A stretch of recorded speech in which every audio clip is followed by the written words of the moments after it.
Ay, magandang araw po sa inyo. Isa po sa pinag-uusapan ngayon ay itong assassination plot o yung tangkang pagpatay kay dating US President at ngayon kandidatong presidente na si Donald Trump. At siyempre ay ang ating Pangulo dito sa ating bansa ay magdadaos ng State of the Nation Address o SONA. At sa mga ganyang pagtitipon ay sa mga nauna ay mahigpit pong ipinatutupad yung seguridad para po sa Pangulo at sa iba't ibang mga dadalo o lalahok at sasaksi dito po sa State of the Nation Address ng Pangulo. At siyempre, nandyan lahat ng mga matataas na opisyal ng ating gobyerno. Pero sa pagkakataong ito, mga kababayan, ay mismong si Vice President Sara Duterte ang nagsabi na hindi siya dadalo, hindi po siya sisipot dito po sa SONA ng Pangulo at marami po yung mga reaksyon ng mga mababatas at siyempre tumutuligsa at sinasabing hindi raw dapat na nagbabanggit si VP Sara nang sabihin niya na yung kanyang sarili ay kanyang itinatalaga bilang designated survivor. Panoorin po natin, ito pong si Vice President Sara Duterte. Attend ka sa SONA, VP? Attend ka sa SONA? No, I will not attend the SONA. I am appointing myself as the designated survivor. Yan po ang pahayag ni VP Sara Duterte na kung saan ay kanyang binabanggit na hindi po siya dadalo dito po sa State of the Nation Address o SONA ni Pangulong Marcos Jr. Yan po. At ang sabi niya ay so iba't ibang mga reaksyon rito kasi ang 'di ba sabi nako yung mga mababatas nagagalit to mga kababayan At dapat daw ho ay hindi po naglalabas ng ganito mga pahayag na ang interpretasyon ng iba ay nagbibiro. Ito pong Vice Presidente. At may mga kanya-kanya ho ng mga pahayag. Ito pong mga kongresista laban po kay VP Sara. Pero ito ho ay maaari hubang maapektuhan. Ito hong SONA ng Pangulo sa July 22 na ho yan. Dito po siya nangyari sa Estados Unidos yung tangkang pagpatay kay dating US President Donald Trump. Panoorin po natin ito hong maikling video footage na habang nagtatalumpati si Trump ay bigla siyang pinaputukan ng baril, no? At sa kabutihang palad ay sa tenga lang siya tinamaan at nakita niyo naman ho sa mga siguro may mga lumalabas na ho na mga balita patungkol rito. Pero pahapyaw natin na panoorin panandalian. Ito pong si dating US President Donald Trump. See something that said, take a look at what happened.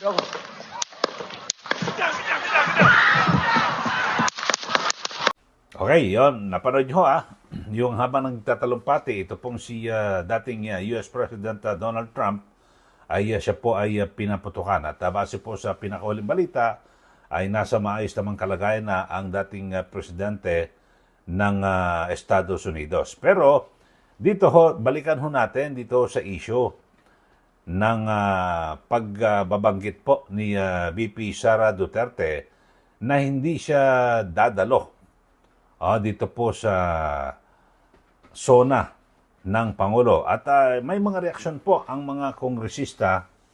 Ito ho, at tingnan niyo ho sa mga pahayagan. Ito, panoorin ho ninyo. Ayan. Bilang isang leader, dapat maging maingat sa pagsasalita si Vice President Sara Duterte. Ito ang posisyon ng mga kongresista kasunod ng kontrobersyal na pahayag ng pangalawang Pangulo. Ayon kay VP Duterte, hindi ito dadalo sa ikatlong State of the Nation Address o SONA ni Pangulong Ferdinand Marcos Jr. sa July 22 at itinatalaga ang sarili bilang designated survivor. Batay kay House Assistant Majority Leader Lanao del Sur 1st District Representative Garcia, Alonto Adjong, hindi nakakatuwa ang mga biro tungkol sa national security at succession. Bilang isang leader, dapat magbigay halimbawa at maging responsable anya si VP Duterte at huwag lumikha ng panic. Ayon naman kay One Rider Party List Representative Rog Gutierrez, seryosong event ang SONA at kung taken out of context ang pahayag ng Vice President ay makapagpapalala ito ng mga espekulasyon at mawawalang kabuluhan ang kahalagahan ng SONA. Giit naman ni Ako Bicol Party List Representative Jill Bongalon, House Assistant Majority Leader, ang dapat pagtuunan ng pansin ng mga leader ng pamahalaan ay kung papaano maisusulong ang pag-unlad ng Pilipinas, hindi ang theatrics. Sa Estados Unidos, tumutukoy ang designated survivor sa isang individual na nasa presidential line of succession. Hinihiwalay ito sa malaking events kung nasaan ang Pangulo para matiyak na may hahalili sa posisyon sakaling may masamang mangyari sa presidente. Pero dito sa ating bansa, sinusunod natin yung nakalagay sa saligang batas, kung saan ang pangalawang Pangulo ang first in line na hahalili sa presidente kung hindi na nito magagampanan yung kanyang tungkulin. Ang sabi ay lawmakers slam VP Sara Duterte as no longer trustworthy. Yan. So, yun ho ang binabanggit ho ng ilang mga mambabatas. At kanya-kanya ho mga pahayag laban po dito. At ang isa ho sa mga nagbigay ng pahayag ay ito pong si House Senior Deputy Floor Leader at Pampanga Representative Aurelio Gonzales Jr. Kasama rin po yung mga miyembro ng tinaguriang Young Guns. Diyan po sa mababang kapulungan at kanilang binabatikos ito pong si VP Sara Duterte dahil sa parang inaalarma, tinatakot ho ang taong bayan na parang magkakaroon ho ng pambobomba, pag-atake dito po sa taunang SONA ng Pangulo, diyan po sa Batasan Complex sa House of Representatives. Ang sabi niya ay, ito ho, talagang hindi raw po dapat na nagbabanggit ang Vice Presidente. So, kanya-kanya ho na mga reaksyon. At sabi nga po ni Congressman Gonzales, baka naman itong binanggit ni VP Sara ay bahagi ng sobrang panonood di umano sa Netflix, kasi alam naman natin na may series ho dyan, yung Designated Survivor, na talagang marami po ang nakakapanood. Pero dito ho sa Pilipinas, wala akong batas kasi katulad po sa Estados Unidos, meron po talagang batas at meron po isang mataas na opisyal, halimbawa sa miyembro ng gabinete, ang hindi po pinapadalo sa State of the Union Address ng Pangulo dahil sa kung sakasakali na, di ba, magkaroon po ng problema at bombahin, siyempre, yung isang opisyal na itinago, siya ang magsisilbing acting president. So, ganun ho, mga kababayan. Pero dito po sa Pilipinas, ay wala naman hong ganyan na batas, mga kababayan. Pero base po sa ating sa ating saligang batas, mga kababayan, talaga namang ang Vice Presidente ang hahalili sa presidente kung sakali na hindi na wala ng kapasidad ang isang pangulo na maglingkod sa kanilang sa kanyang tungkulin. So matik na ho ito. At hindi na kinakailangan na magsilbing designated survivor ito pong si VP Sara. Pero yun nga ho, masyadong sineryoso ho ng mga iba't ibang mga mababatas at kanilang binabatikos ito pong si VP Sara na dapat ho ay hindi raw po nagsasalita ng ganyan. At siyempre alam naman natin na may yung mga dadalo sa SONA ng Pangulo, baka matakot. At ito nga ho ang binibigyan ko ng diin, baka maikonekta ho ito sa nangyari sa assassination plot o tangkang pagpatay kay dating US President Donald Trump. Di po ba? So, ano kaya mangyari dito ho sa SONA ho ng Pangulo? Kasi ang gusto ng Pangulo mas marami hong dumalo at personal na sumaksi at sumubaybay mapakinggan ang SONA. Ikatlong SONA na ho ito ni Pangulong Marcos Jr. So, yun po. Pero, ang iba naman ang aking interpretasyon, mga kababayan. At base po sa aking magmamasid, ay parang ginawang rason na lang ho ni BP Sara at yung kanyang, ewan ko kung biro ho sa iba, na kanyang ini-appoint ang kanyang sarili bilang designated survivor. Pero sa aking pananaw ay tila may iniiwasan lang itong si BP Sara. Kasi, di ba, baka naman ayaw niyang may makatabi at, di ba, sa SONA ng Pangulo. So, ito, panoorin ho natin, mga kababayan, yung nakaraang SONA ni Pangulong Marcos Jr. na nandun pa ho si BP Sara sumipot at nakikipagpalakpakan kasama ho yung iba pang mga opisyal. Panoorin ho natin at makikita niyo ho kung sino kanya makatabi noong huling nakaraang SONA ng Pangulong Marcos Jr. Ito, panoorin po natin.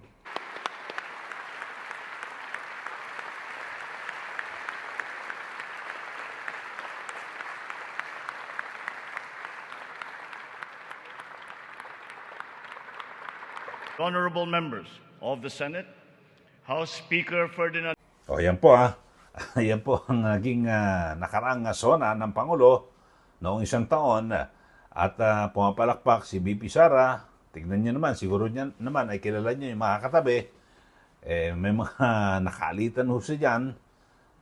Baka maaaring yun po ang iniiwasan. At aking pananaw, mga kababayan, sa aking pagtaya at siyempre obserbasyon ay iniiwasan din ni BP Sara itong mismong si Pangulong Marcos Jr. Bakit to?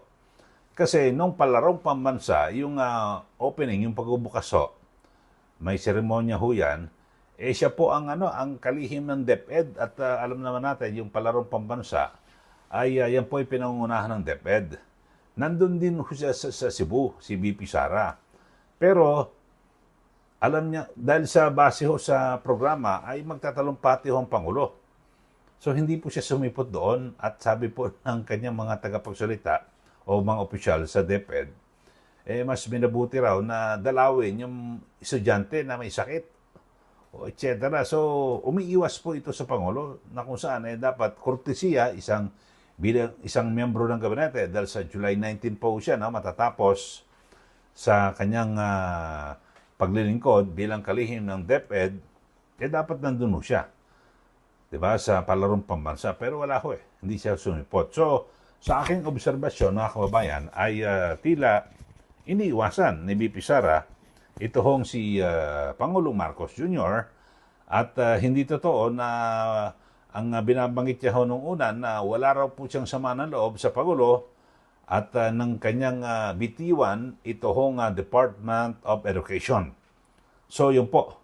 Pero sa aking obserbasyon ko lang naman ho ito kasi yung iba, kinokonek, nagbibiro si BP Sara sa designated survivor issue na yan na napapanood doon natin sa Netflix at yung iba naman, parang tinatakot daw yung mga gustong manood, sumaksi diyan po sa SONA ng Pangulo. Ito naman aking obserbasyon, mukhang iniiwasan niya rin mismo si Pangulo. Kasi yung sa Cebu, yung opening ceremony ng palarong pambansa, hindi po sumipot si BP Sara. Nandun na ho siya, nasa Cebu. Hindi naman emergency pupunta na kinakailangan. Di ba? Yung may sakit na atleta, pwede mo naman ipagpaliban ng puntahan yun pagkatapos ng talumpati ng Pangulo. So, yun ho. Tapos ngayon yung SONA, hindi sipot, parang nilagyan lang ho ni BP Sara ng konting palamuti yung kanyang pahayag kasi parang baliwala, di ba? Pag sinabi mo, hindi ako sisipot Siyempre, tatanong ng mga mamayag sa interview, bakit tayo hindi kayo sisipot sa SONA? Vice Presidente kayo. Bagamat, hindi po yan mandatory. Dahil sa kinakailangan kung sino yung gustong imbitahan ng Pangulo, yun po, no? Pero, bakit sasabihin lang? Kaso, nagsabi na ho, na parang joke lang ho, na ini-appoint niya raw yung kanyang sarili bilang designated survivor. So, abangan ho natin, mga kababayan, dahil sa papalapit na po ang 2025 elections at base ho ngayon sa mga direksyon ay naghiwalay na po ng landas.